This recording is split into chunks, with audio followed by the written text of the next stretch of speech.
Incubator होता क्या है, इसके पार्ट्स कौन कौन से हैं, इसकी वर्किंग कैसे होती है और इसकी टाइप्स कौन कौन सी हैं।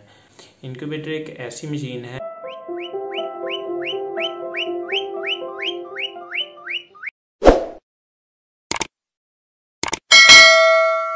अस्सलाम वालेकुम व्यूअर्स, मैं मुबश्शिर और आप सबको वेलकम करता हूं अपने यूट्यूब चैनल में। स्टार्ट करते हैं अपनी आज की वीडियो। तो आज की मेरी वीडियो है इंक्यूबेटर के ऊपर कि इंक्यूबेटर होता क्या है, इसके पार्ट्स कौन कौन से हैं, इसकी वर्किंग कैसे होती है और इसकी टाइप्स कौन कौन सी हैं। तो अभी मैं आपको वीडियो में दिखाऊंगा भी वो साथ साथ और उसकी वर्किंग भी।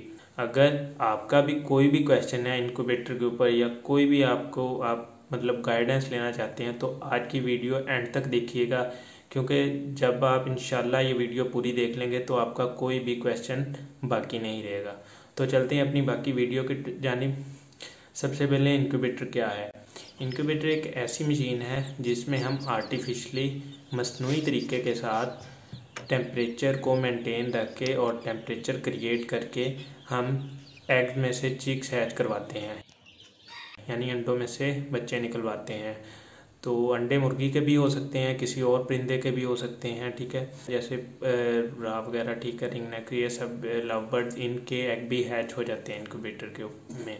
तो अब नेक्स्ट पार्ट के इसके पार्ट कौन कौन से हैं। इसके पार्ट्स में शामिल होता है बल्ब्स जो कि हीट प्रोवाइड करते हैं, उसके साथ एक फ़ैन होता है, फ़ैन के साथ मेटल प्लेट्स होती हैं और ह्यूमिडिटी के लिए इसमें वाटर बाउल होता है या एक ट्रे जिसके ऊपर एग मौजूद होते हैं। तो अब क्वेश्चन आ जाता है कि इसकी वर्किंग किस तरह से होती है, ये काम किस तरह करता है।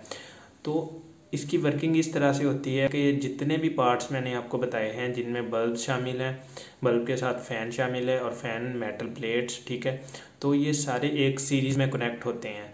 सीरीज़ में कनेक्ट इस तरह से कि जब एक चीज़ चलती है तो बाकी सारी चीज़ें भी साथ चलती हैं और जब एक चीज़ बंद हो जाती है तो बाकी सारी चीज़ें भी ऑटोमेटिकली ऑफ हो जाती हैं।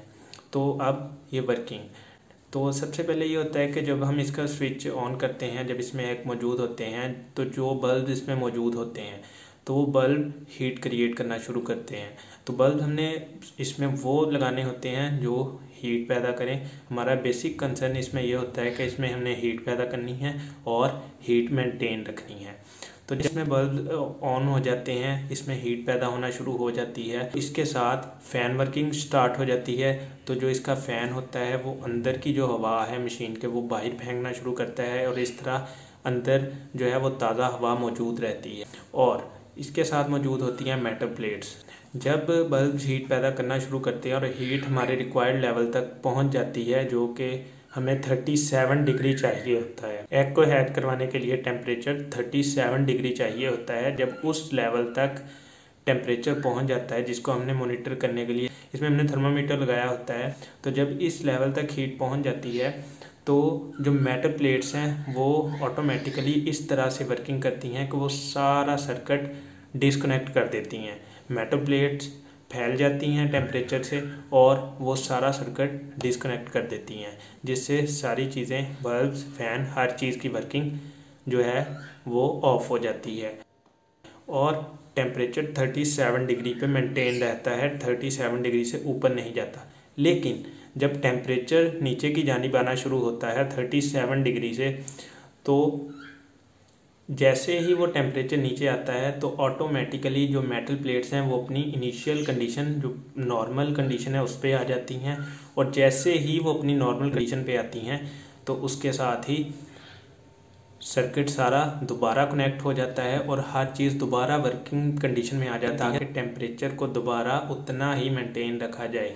ना वो 37 से 36 डिग्री पे आता है और ना वो 37 डिग्री से 38 डिग्री पे आता है।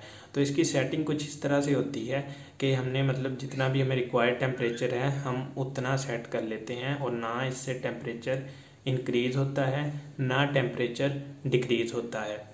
तो टेम्परेचर को मेंटेन रखने के लिए इसके अंदर थर्मोपोल, ठीक है, थर्मोपोल की शीट भी होती है जो कि इसकी वॉल्स के साथ अटैच होती है, जिससे टेम्परेचर जल्दी लो नहीं होता।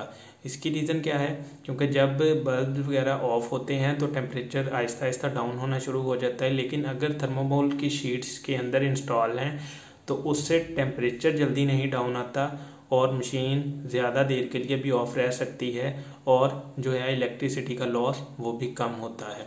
तो ये तो सारी होगी इसकी वर्किंग। अब इसकी टाइप्स कौन कौन सी हैं? टाइप्स इसकी दो हैं, ऑटो और मैनुअल। ठीक है, ऑटो और मैनुअल क्यों वो भी मैं आपको बताता हूँ, लेकिन उससे पहले आपके लिए ये जानना ज़रूरी है कि जब इंक्यूबेटर के अंदर एग मौजूद होते हैं, हमने किसी भी हैन के इसके अंदर अंडे रखे हैं, तो उन अंडों को दिन में 3 से 4 दफ़ा उनकी साइड चेंज करना पड़ती है। जो नीचे वाली साइड है उसको ऊपर की तरफ घुमाना पड़ता है और फिर 4-5 घंटे के बाद उसको दोबारा चेंज करना पड़ता है। ऐसा क्यों होता है? इसमें जो हीट सोर्स होता है वो ऊपर की जानिब होता है, यानी बल्ब जो हैं वो अप साइड पे हैंग होते हैं, तो जो ऊपर वाली साइड है उसको हीट पहुंचती रहती है। और नीचे जो सिस्टम होता है, नीचे वाटर बाउल मौजूद होता है जिसमें पानी मौजूद होता है जो कि ह्यूमिडिटी को मेंटेन रखता है। जब हम साइड चेंज करते हैं तो नीचे वाली साइड जब ऊपर आ जाती है तो भी जो रिक्वायर्ड हीट होती है वो पहुंच जाती है। तो इस तरह मतलब उसको दिन में 3 से 4 बार अंडों को ज़रूर बदलना पड़ता है ताकि इसको इक्वली हीट पहुंचती रहे और आपका कोई भी जो है जो आपने हैंड का रखा हुआ है वो ख़राब ना हो, वेस्ट ना हो। तो अब टाइप्स ऑटो और मैनुअल। अब मैं बताता हूँ ऑटो और मैनुअल क्यों।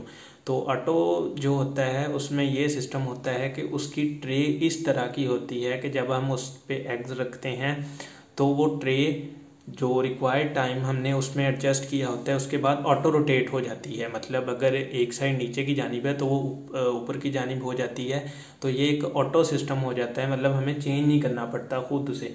लेकिन जो मैनुअल मशीन होती है, मैनुअल इनक्यूबेटर, उसमें एक सिंपल ट्रे होती है जिसके अंदर आपने एग्स रखे होते हैं, तो उसको आपको जो रिक्वायर्ड टाइम है उसके बाद अंडों को चेंज करना पड़ता है। तो जब हम इसमें एग रख देते हैं तो इसमें अगर आप मशीन अच्छी है जिसकी एक्यूरेसी अच्छी है, तो एक्यूरेसी सबकी अच्छी होती है बशर्ते ये कि आपने टेम्परेचर ठीक सेट किया हो और आपकी तरफ से कोई नेग्लिजेंस ना हो, तो मशीन की तरफ से भी कोई भी फॉल्ट नहीं आता। तो अंडे तकरीबन 19, 20 या 21 दिन मैक्सिमम, ठीक है, 19, 20 या 21 दिन के बाद चिक्स हैच होना शुरू हो जाते हैं। तो इंशाल्लाह नेक्स्ट फिर मैं आपको इस पे भी मज़ीद गाइड करूँगा कि चिक्स हैच वगैरह होने का जो भी सारा प्रोसेस है और वो सारा। तो ये थी मेरी आज की सारी डिटेल वीडियो इंक्यूबेटर के ऊपर, इसके पार्ट्स, इसकी वर्किंग और हर चीज़। तो उम्मीद है आपके लिए ये वीडियो बहुत इन्फॉर्मेटिव होगी। वीडियो को लाइक ज़रूर कर दीजिएगा और चैनल को सब्सक्राइब करना मत भूलिए। बेल आइकन ज़रूर प्रेस कर दीजिए ताकि आपको मेरी आने वाली हर वीडियो के नोटिफिकेशन मिलते रहें। मिलते हैं नेक्स्ट वीडियो में। नेक्स्ट वीडियो तक के लिए अल्लाह हाफिज़।